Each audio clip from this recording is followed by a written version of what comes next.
నమస్తే, welcome to సంపద finance fast forward. భారతదేశంలో ప్రస్తుతం క్రిప్టో కరెన్సీలపై పూర్తి నిషేధం లేదు. అయితే ఆర్బీఐ క్రిప్టో వల్ల ఆర్థిక స్థిరత్వానికి ముప్పు ఉండొచ్చని తన ఆందోళనను వ్యక్తం చేస్తుంది. పన్ను శాఖ కూడా క్రిప్టో లావాదేవీల్లో పన్ను నిబంధనలు తప్పనిసరిగా పాటించాలని హెచ్చరిస్తుంది. భవిష్యత్తులో ప్రభుత్వం కొత్త నియమాలు లేదా పరిమితులు తీసుకురావచ్చు. అందువల్ల క్రిప్టోలో పెట్టుబడి పెట్టే ముందు అధికారిక ప్రకటనలను గమనిస్తూ పన్ను మరియు చట్టపరమైన నిబంధనలను పాటించడం మంచిది. సెబీ అనుమతితో ఎన్ఎస్సి విదేశీ పోర్ట్ఫోలియో పెట్టుబడిదారుల కోసం నిఫ్టీ సూచీకి అనుసంధానమైన కొత్త డెరివేటివ్ ఉత్పత్తులను ప్రవేశపెట్టనుంది. దీని లక్ష్యం విదేశీ పెట్టుబడి ప్రవాహాలను పెంచడం, భారత మార్కెట్లో లిక్విడిటీ మరియు లోతును మెరుగుపరచడం, అలాగే ఎఫ్పిఐలకు మెరుగైన హెడ్జింగ్ మరియు రిస్క్ మేనేజ్మెంట్ అవకాశాలను అందించడం. ఈ ఉత్పత్తుల ప్రారంభ తేదీ మరియు నిబంధనల కోసం ఎన్ఎస్సి సెబీ అధికారిక ప్రకటనను గమనించడం మంచిది. టీజీ రెరా సూర్యాపేట జిల్లా కోదాడలోని కోతన్స్ ఫోర్త్ రెసిడెన్సీ ప్రాజెక్టుకు సంబంధించిన 25 లక్షల రిఫండ్ ఫిర్యాదును సాంకేతిక కారణాలతో తిరస్కరించింది. అయితే బాలాజీ హోమ్స్ రెరా నమోదు పొందక ముందే ఫ్లాట్స్ విక్రయించినట్లుగా గుర్తించి రెరా చట్టం సెక్షన్ 59 కింద జరిమానా చర్యలు ప్రారంభించాలని ఆదేశించింది. గృహ కొనుగోలుదారులు పెట్టుబడి పెట్టే ముందు ప్రాజెక్ట్ రెరా నమోదును తప్పనిసరిగా ధృవీకరించాలి. ఈపీఎఫ్ఓ 2025-26 ఆర్థిక సంవత్సరానికి సంబంధించిన ఈపీఎఫ్ వడ్డీని సభ్యుల ఖాతాలో స్వయంచలకంగా జమ చేసే ప్రక్రియను చేపడుతుంది. వడ్డీ జమ అయిన తరువాత సభ్యులు తమ ఈపీఎఫ్ పాస్బుక్ ను ఈపీఎఫ్ఓ పోర్టల్ లేదా ఉమంగ్ యాప్ లో తనిఖీ చేసి అప్డేట్ అయిన బ్యాలెన్స్ ను చూడవచ్చు. వడ్డీ వివరాల్లో ఏవైనా సమస్యలు ఉంటే సంబంధిత ఈపీఎఫ్ఓ కార్యాలయం లేదా యజమాని సంప్రదించాలి. జూలై 7 నాటికి 1.5 కోట్లకు పైగా ఆదాయపు పన్ను రిటర్న్లు దాఖలయ్యాయి. వాటిలో 1.44 కోట్లకు పైగా రిటర్న్లు ఈ వెరిఫై అయ్యాయి. ఐటీఆర్ దాఖలు చేసిన తర్వాత ఈ వెరిఫికేషన్ పూర్తి చేయడం తప్పనిసరి. ఇక ఐటీఆర్ దాఖలు చేయని అర్హులైన పన్ను చెల్లింపుదారులు గడువులోగా రిటర్న్లు దాఖలు చేసి వెంటనే ఈ వెరిఫికేషన్ పూర్తి చేయాలని సూచించారు. బిట్కాయిన్ మార్కెట్ లో ఇటీవల అనుకూల ధోరణి కనిపిస్తుంది. సంస్థగత పెట్టుబడులు, అనుకూల ఆర్థిక పరిస్థితులు మరియు మార్కెట్ సెంటిమెంట్ మెరుగుపడడంతో బీటీసీ ధర బలపడుతున్నట్లుగా విశ్లేషణలు సూచిస్తున్నాయి. అయితే క్రిప్టో మార్కెట్ లో అధిక ఒడిదుడుకులు కొనసాగుతున్నందున పెట్టుబడిదారులు జాగ్రత్తగా వ్యవహరించి పెట్టుబడి నిర్ణయాలకు ముందు పూర్తి పరిశీలన చేయాలని నిపుణులు సూచిస్తున్నారు. ఎఫ్ఏఎంఏ నిబంధనల ఉల్లంఘనల ఆరోపణలపై ఎన్ఫోర్స్మెంట్ డైరెక్టరేట్ ఈడీ దేశంలోని మనీ చేంజర్ల కార్యాలయంలో సోదాలు నిర్వహించింది. ఈ దర్యాప్తులో విదేశీ కరెన్సీ లావాదేవీలకు సంబంధించిన పత్రాలు, డిజిటల్ ఆధారాలను అధికారులు స్వాధీనం చేసుకున్నారు. ప్రస్తుతం విచారణ కొనసాగుతుండగా నిబంధనలు ఉల్లంఘించినట్లుగా తేలితే సంబంధిత సంస్థలపై చట్టపరమైన చర్యలు తీసుకునే అవకాశం ఉంది.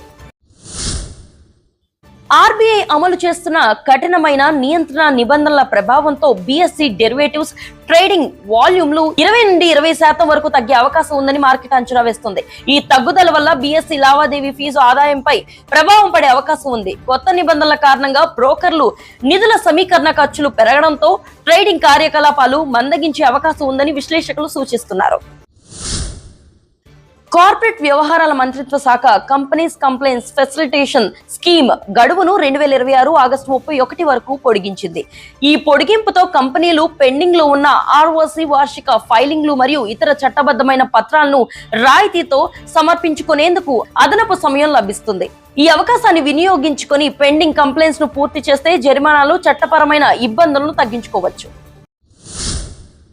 మోటార్ ప్రమాద పరిహారం కేసులో బాధితుడి ఆదాయాన్ని అంచనా వేయడానికి ఐటీఆర్ వివరాలను పరిగణలోనికి తీసుకోవాలని సుప్రీంకోర్టు సూచించింది.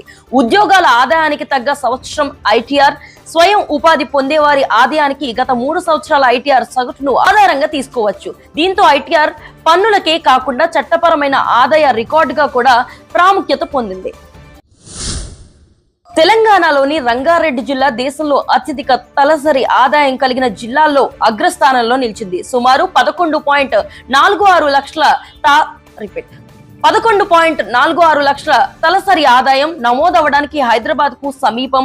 ఐటీ, ఫార్మా, బయోటెక్ రంగాల అభివృద్ధి, రియల్ ఎస్టేట్ వృద్ధి ప్రధాన కారణాలు. ఈ జిల్లా వేగవంతమైన పారిశ్రామిక మరియు ఆర్థిక అభివృద్ధికి ఉదాహరణగా నిలుస్తుంది. ఆహార శుద్ధి మంత్రిత్వ శాఖ పిఎల్ఐ పథకం తదుపరి దశ అమలుపై పరిశ్రమ ప్రతినిధులతో చర్చలు నిర్వహించింది. ఈ పథకం ద్వారా ఆహార ప్రాసెసింగ్ రంగంలో పెట్టుబడులు, ఉత్పత్తి మరియు ఉద్యోగ అవకాశాలు పెంచడం లక్ష్యం. పిఎల్ఐ పథకంలో ఉన్న లేదా చేరాలనుకునే సంస్థలు మంత్రిత్వ శాఖ అధికారిక ప్రకటనలు గమనించాలి. లడక్ లోని లేహ్ లో ఐటీ శాఖ 2 రోజుల digital India state awareness work shop నిర్వహించింది. ఈ కార్యక్రమం లక్ష్యం డిజిటల్ గవర్నెన్స్ ను వేగవంతం చేయడం, ప్రభుత్వ విభాగాల్లో డిజిటల్ సేవల వినియోగం మరియు అవగాహన పెంచడం. లడక్ గవర్నమెంట్ ఈ వర్క్ షాప్ లో ప్రభుత్వ అధికారులు, సంబంధిత వర్గాలు పాల్గొని ఈ గవర్నెన్స్, డిజిటల్ సేవలు, సాంకేతిక పరిజ్ఞానం వినియోగం వంటి అంశాలపై చర్చించారు. డిజిటల్ ఇండియా కార్యక్రమాల ద్వారా లడక్ లో మెరుగైన ప్రజా సేవలు అందించడమే ప్రధాన లక్ష్యం. కేంద్ర ప్రభుత్వం పీఎం సేతు పథకాన్ని దేశవ్యాప్తంగా విస్తరిస్తుంది. ఈ పథకం ద్వారా ఐటీఐ క్లస్టర్ ఆధునీకరణకు నిధులు కేటాయించి యువతకు మెరుగైన నైపుణ్య శిక్షణ మరియు ఉపాధి అవకాశాలు కల్పించడం లక్ష్యం. తెలంగాణ సహా పలు రాష్ట్రాల్లో ఐటీఐల మౌలిక సదుపాయాలు, శిక్షణ ప్రమాణాలు మెరుగుపడుతున్నాయి. ఉత్తరప్రదేశ్ ప్రభుత్వం ఉపాధ్యాయులు, విద్యాశాఖ సిబ్బంది మరియు వారి కుటుంబాల కోసం క్యాష్ లెస్ హెల్త్ స్కీమ్ ప్రారంభించింది. ఈ పథకం ద్వారా అర్హులైన వారికి నగదు చెల్లించకుండా ఆసుపత్రిలో వైద్య సేవలు పొందే అవకాశం ఉంటుంది. దీని లక్ష్యం విద్య సిబ్బందికి మెరుగైన ఆరోగ్య భద్రత కల్పించడం మరియు వైద్య ఖర్చుల భారాన్ని తగ్గించడం. ఫార్మ్ 16 లో టీడీఎస్ 0గా ఉన్నప్పటికీ ఐటీఆర్ దాఖలు చేయాల్సిన అవసరం ఉండకపోవచ్చు అని భావించకూడదు. ఇతర ఆదాయాలు, అధిక విలువైన లావాదేవీలు లేదా రిఫండ్ వంటి కారణాల వల్ల ఐటీఆర్ అవసరం కావచ్చు. కాబట్టి పన్ను చెల్లింపుదారులు ఫార్మ్ 16తో పాటు ఇతర ఆదాయ వివరాలను పరిశీలించి అవసరమైతే సమయానికి ఐటీఆర్ దాఖలు చేయాలి.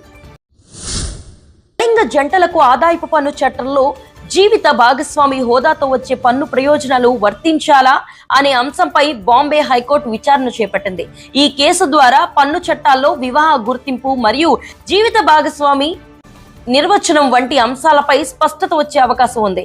ప్రస్తుతం దీని తుది తీర్పు వెలువడలేదు.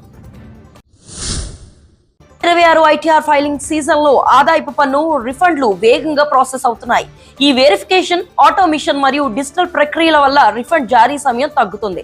సరైన వివరాలతో ఐటీఆర్ దాఖలు చేసి బ్యాంక్ వివరాలు సరిగ్గా ఇవ్వడం వల్ల రిఫండ్ త్వరగా పొందే అవకాశం ఉంటుంది.